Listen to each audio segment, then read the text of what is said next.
nanometer size, which is cooperated with different carriers such as liposomes, quantum dots, and polymers.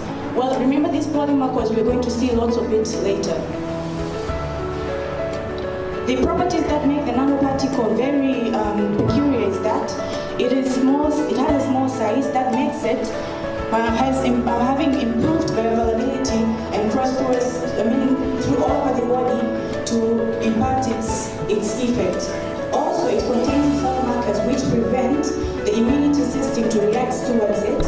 And more to it is that the cell markers are also encoded with the materials that can only be decoded by a specific cell in the human body. As we can see here in the specificity, only a particular cell that has the decoding markers can only decode that nanoparticle. And due to its small size, the nanoparticle can easily cross throughout the body and only have a target at a specific cell in the body. Well, its application in drug delivery system is simply using the chemical bond to encapsulate the small particle in the liposome and makes it having a medicine and deliver it in a more targeted way with a fewer side effects, since the drug only gets to a targeted cell and not all over the body. Its importance over the traditional system is that way of delivering the medicine, it has more efficient way and fewer side effects. And more to that is that it has a sustained release, or where the dose frequency is reduced and the half-life of a drug is increased. Now, after seeing all those importance, the School of Pharmacy took the opportunity of this new technology by reformulating some drugs and making them more helpful in treating different diseases, where the School of Pharmacy reformulated ALU, the normal drug that we all know, and made with the use of nanomedicine. Thank you. That thing is, it happens in the oral cavity. The oral cavity is very burdened part of the human body because it deals with aesthetics, it deals with talking, it deals with chewing, and as far as expression of love. So for the prevalence, the epidemiology is it's about 30% of people have halitosis, which means in every 100 people you may have 30 of them have what? Halitosis. So it's significant, and we should be addressing this problem. Now, what are the causes or the etiology? The most etiological part of halitosis is the tongue coat, which takes about 90% of the causes. So the next one after the tongue coat is the periodontitis, which actually means the disease, the inflammation of the tissue surrounding the tooth. And the other cause is the dry mouth. In the technical term, we call it xerostomia. The other term is stress, which leads to the reduction of the saliva flow, then lead to what? To halitosis. So what really happened? What is the pathophysiology behind this? The pathophysiology behind this is we are having the normal flow in the oral cavity, which we live with them. So they break down the amino acid which contains sulfur, and the sulfur volatile gases are the one which are responsible for what? For the body breath. And the disease itself has no major effects like this, but it has the psychosocial effects which have been analyzed with the effect. A person will be isolated from the group, hence impairs the effectiveness of the participation of that individual, low self-esteem, which leads to low performance. Even in classes, some study shows that. Also, a person may be depressed, so this person may be admitted to psychiatry. Why is that disease like this one? Why do we encounter? And the other one is relationship breakdown. You can see someone has malorder, so even the interaction with a partner becomes difficult. So what should we do actually? We should follow the dentist's advice, because among the 90% of all blood originate from the oral cavity. We are not excluding the other because of the systematic, but most of the causes are from the oral cavity itself. So what should we do? Actually, brush twice a day. This is for the better of the oral cavity. Have regular dental checkup, which actually we recommend 6 months. Stop smoking, because smoking is the risk factor for periodontitis. Then if you stop smoking, then you are at low risk. Brush your tongue, and the tongue, after brushing your teeth, you should scrub your tongue, because the tongue is the most and major cause of the halitosis, about 90% of the cases. Floss once a day. This is to take care of the periodontium, which actually prevents the periodontitis in case the person will have a healthy gingiva. On the conclusion, halitosis can be cured, so don't feel embarrassed. Consult. And the worst part is most of our colleagues who have halitosis, we are not feeling free to tell them that your mouth is stinking. Go to seek a medical advice or a treatment. We hide, and at the end of the day, people we are become depressed because we just can't express the reality. So you can visit the dentist if you have this problem, or if you have a fellow a colleague, tell him or her to visit a dentist to get cured, because there is where we address this problem. Thank you very much. My reference is Young Linde, a book of periodontology, and dentist from the School of Dentistry here at MUAS, the 4th year. Thank you very much. And earlier, as I said, in the chain, everything has got a beginning. And the word chain begins with letter C, which simply stands for choices. So as you can see, early in life gives you a lot of options, and it's up to you to choose the best one that fits you. So as we know, anything you choose, there are consequences that follow. So once you choose a given path, you need to know the consequences that are coming with it. Later, as the choices continue, they don't remain to be choices, they have to turn into habits. Habits is simply that you get your choices into action. According to what you chose, you have to practice it so as to become good. If you chose the ball, then what follows to kick it, so as to make the best out of it. So as you're making these habits, you progress, and you can see what comes with it. Then, after having habits about these choices, you become addicted. Addicted is simply that you can't live without these choices. It means that you feel hopeless when you don't have these choices. And the best way is that when you are addicted, you try your level best to attain the best out of your choice. So as you continue practicing, you become the best, and once you don't have the best thing in your life, you will feel hopeless. So when you are addicted, you need this choice so that you can feel normal. Then, after being addicted, the next letter is letter I, which stands for identity. And simply this means simply who you are. So as you can see, once you have been addicted, your identity becomes your choice, simply meaning that you and your choice cannot be easily differentiated. As you can see, if you chose beer as your first choice, simply means that you and beer can't be easily separated. As you can see, you become proud of your choices, and this means that this becomes your identity. So people won't call you by your names, by your profession, by anything. Instead, they will call you by your choices. So for example, you add your name, now you'll be called an alcoholic, a smoker, so you get new titles depending on what you chose. Then, this is the last thing, and as the chain ends with letter N, means that you will become new or you are never before. So meaning that after all the chains you chose, you developed an habit, it became addictive, and it has turned into identity, you become somebody new. So we as health experts, at this point in time, when we come to address issues of addiction, we find people at this state. They are already new people, and we address to them things as if they are starting. So this means that we need to address the addiction issue by considering the chain from the choice up to the new. Then this is the simple photo showing how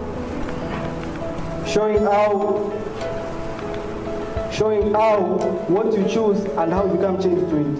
For example, at the start, this may be considered as just a glass of beer. But as you develop an habit with it, you become addicted to it, it becomes your identity. Then in the long run, you become new. You are no longer... Whereby the World Health Organization has set a maximum level of aflatoxin being 15 parts per billion, but in some region of Africa, of Tanzania, being from 45 to 165 parts per billion. Worldwide, Africa, we are the leading continent, followed by the Asia, Europe being 0%, and North America being 0%. Why Africa?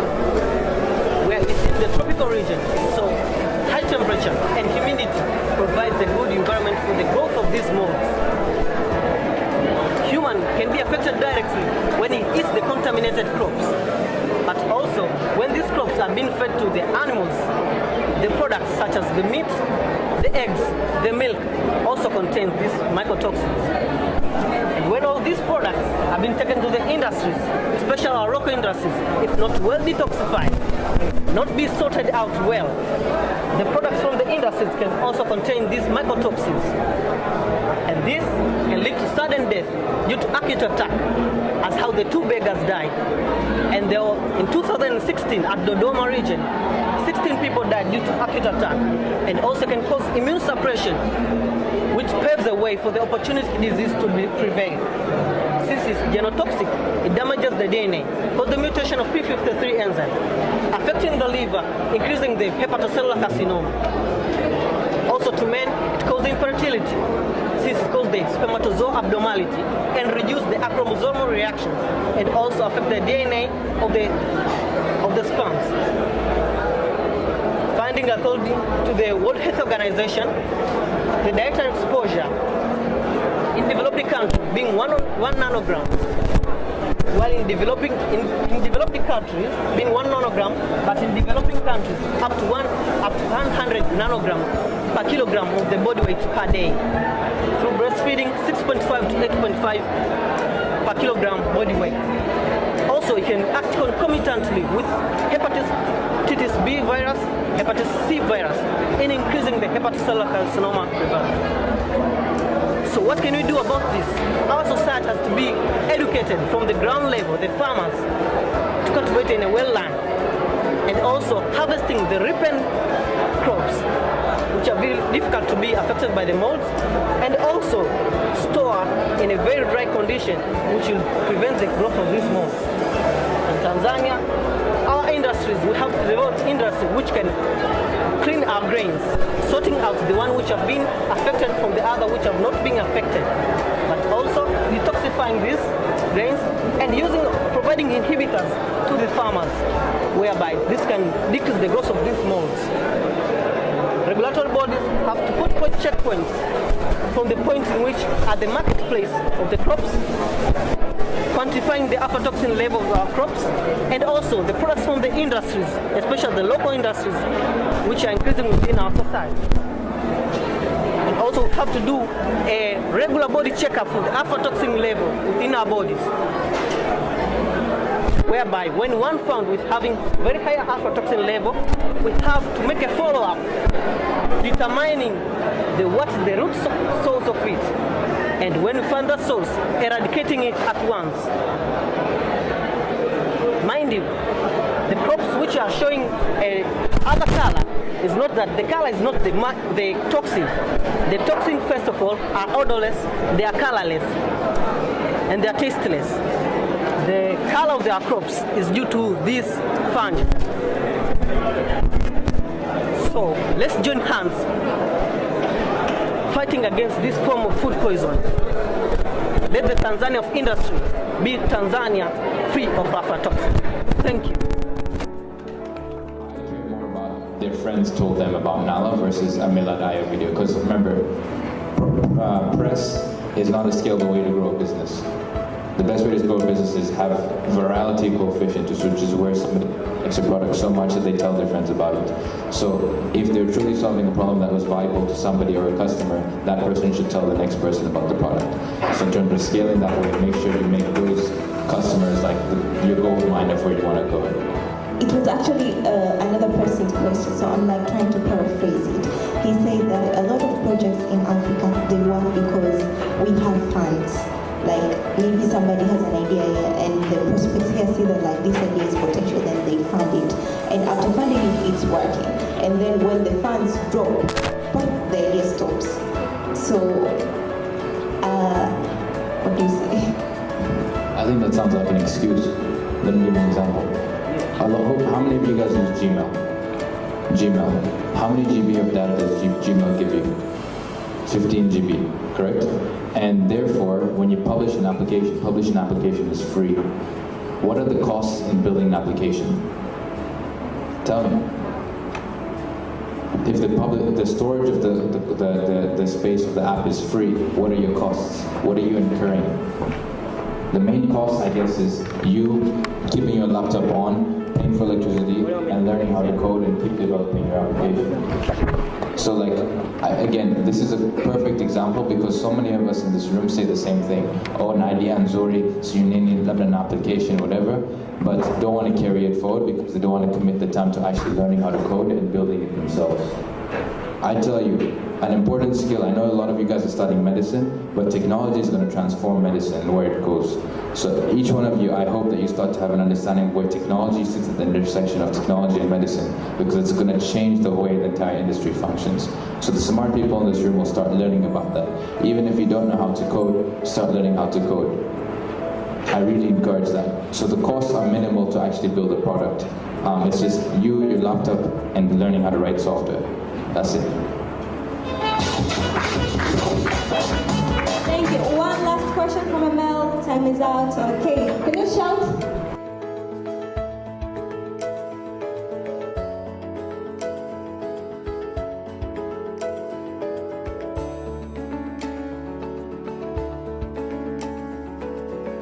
Now I make no money.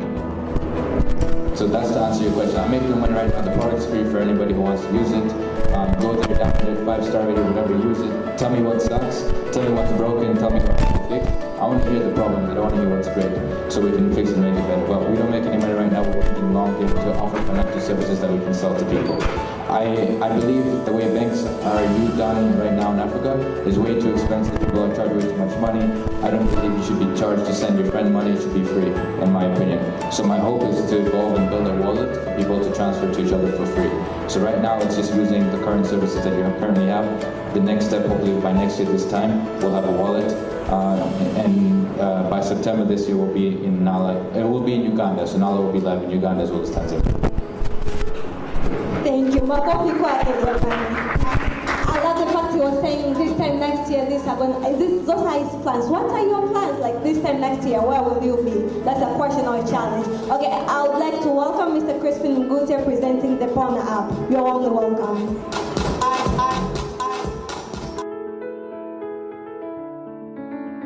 What is Pona app?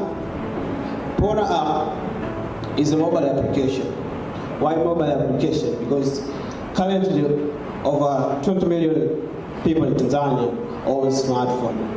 And it is a mobile application that uses convolutional neural network and computer vision. That is part of artificial intelligence in doing automated post-operative assessment and science. All right. As you can see there are WHO findings of the year 2014, and are based mostly in the part of the physical activities. There, as you can see, when someone is physically inactive, can develop those kind of diseases, cardiovascular diseases, diabetes, as well as cancer. So we will see the need of someone to do exercising. As we continue, here we just a picture summing up the importance of physical exercising. Which general, or in summary, you can say that exercising makes someone healthier, of course, in the physical category, mentally, emotional, as well as social. As we can see there, all of those advantages can be summed up in those categories, which are just well-being in the physical, mental, social, as well as emotional part of someone. But this is one of the questions that most of people are asking. Oh, that I like doing exercises. I love exercises, but it's just hard, or I just hate doing them. I'm sure even some of us here normally ask the same question. So now let's look on the way on how someone can harness this spirit of continuous exercising despite the hardiness or the tediousness or the toughness of physical exercising. So I'll have to start with the first part, which is this one. The first one is starting from the young ones, starting from children. When children start doing exercise, psychologically it's said that mostly the habit that we harness since childhood, it normally lasts throughout our life. So starting exercise from childhood, it will last throughout our life. The second one, this is much credit to Heart Marathon. These kids just hope that in the future they'll be good learners. Another point is doing it in a group. As we know, exercise are tedious, tiredness. So when you do it alone, we normally end up just being discouraged and cease doing it. Much credit, that was to do my jogging. And the next one, you see, when you do it in group, it reduces that tedious and other things. When we continue, or just look there, involving elders. These elders act as catalysts. When you see maybe in the morning, you see your grandpa just doing 10 push-ups before even washing his face. That will act as catalyst to you also to do exercise. As we keep here, look there, just at the left, the front line, you see Honorable the second term President, Dr. Hassan Mwin. He's currently 94 years, but he still keep on working out. When we continue, another thing is self-motivation. As you can see here, this is Aisha Mosha, Tanzanian staying in the US. She normally loves doing physical exercise. When we continue, also involving some important government leaders. As you can see there, this is our president, Honorable John Pombe Joseph Magufuli. Through this, actually, in one of the schools in Dodoma, most of the primary student learners, before they disperse from their assembly, they normally say Magufuli start, then they take not less than 5 push-ups, then they continue their timetables. As we keep on, also this one readers, also this act as catalyst to people to do exercise. When we continue incorporating it in institution curriculum, our timetables, as you can see, this is just our university, Muhas Okawa, also makes more of us to rely or to harness that spirit of doing exercise. As I continue, also motivation, giving prize this hard marathon. When someone is prized, it makes someone. And the last one is endorphin. Normally during exercising, there's a hormone called endorphin that is released. This is responsible for happiness. So now the part of just this modern gym, as per today's theme, modern gym, consider modern gyms, for example, that normally enable someone to do workouts even at home. For workouts, maybe someone has been ready for job, then can just do workouts at home. If someone has these exercising tools. Another one, this is continuous, this is called tread lines. It's one of the jogging tools. You can just jog at home. Another one is this fitness track. It normally, once you just wear it at hand, then it can just record your temperature or pressure. If you are running too fast, then it can tell you, then you can regulate your speed. The same, this tool, you can just use it. The same. Also, enough exercise to be done at any time. If you have these tools, you can just do in the morning or in the evening. And also, it makes exercise easier and enjoyable. Some of the exercise using this tool, you can just do it like as if you are riding a bike, but you're really keeping on exercising. And lastly, final thought, developing exercise mostly depend on intrinsic motivation rather than these other factors. Thank you for your attention. These are my references, and this is a closing remark that for the Africa class, you need to exercise more. But I had to take my own advice. But when I jog, my stethoscope wraps me in the face. Thank you for the attention. And I trust all participants have recognized the value of the work done by students from different health universities in the country participating in this category. And I think this is very commendable, because in the previous years, it was only MUAS students. But we are now pleased that we have students from different universities. So students from Aga Khan, National University, and the other universities. It's very commendable. And I think this created the network among the students of higher learning institutions. So this is very nice, and congratulations. I'm also informed that there were different categories. I think, as we have heard from the winners of the different presentation, we have outstanding researchers, case presentations, influential information. There were school presentations, posters presentations, a pictorial presentation, innovations, and papers of interest. So as we come here, I hope each one of you will be stimulated to make the learning process at the university entertaining. And I think, as has been mentioned by the Chief Judge, as well as the patron, studying should be enjoyable. And I think this is one of the activities that we enjoy most, I believe, in the process of learning. We normally sit in the class, we are taught, we sit in the class, we do examinations, but we are sitting here today when you have shown the case of what we are capable of in terms of presentation, showing your skills, and at the end of the day, I believe we all have learned from each other. And therefore, I congratulate all the winners and all who have devoted their time and efforts in taking part in preparation of this work. The work done by supervisors, mentors is also commendable. And I believe that most of you, or some of you, worked with the supervisors or mentors in preparing our presentation. But of note, this year is also the participation of our postgraduate students. And let's clap for our postgraduate students.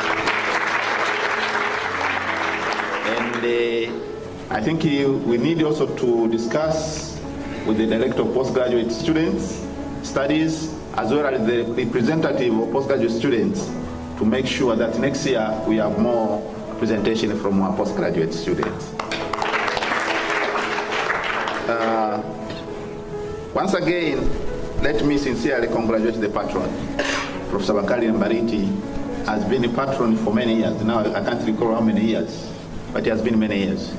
As he mentioned, when I was a younger faculty, I used to be one of the judges. And I have one of the prizes that I won as a judge. It's a mark which is written my name. So if you come to my office, normally when I'm drinking coffee, it is the mark, the cup that I got as a judge when I was judging.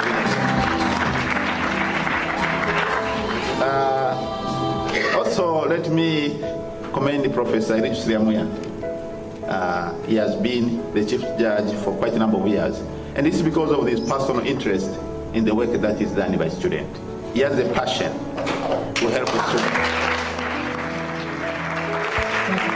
I'd like to very much congratulate you on this and strongly encourage to continue pursuing the same in terms of ensuring that you hold this event and every time you continue improving on it. The second comment that I want to make is that it means that it has survived for more than a decade.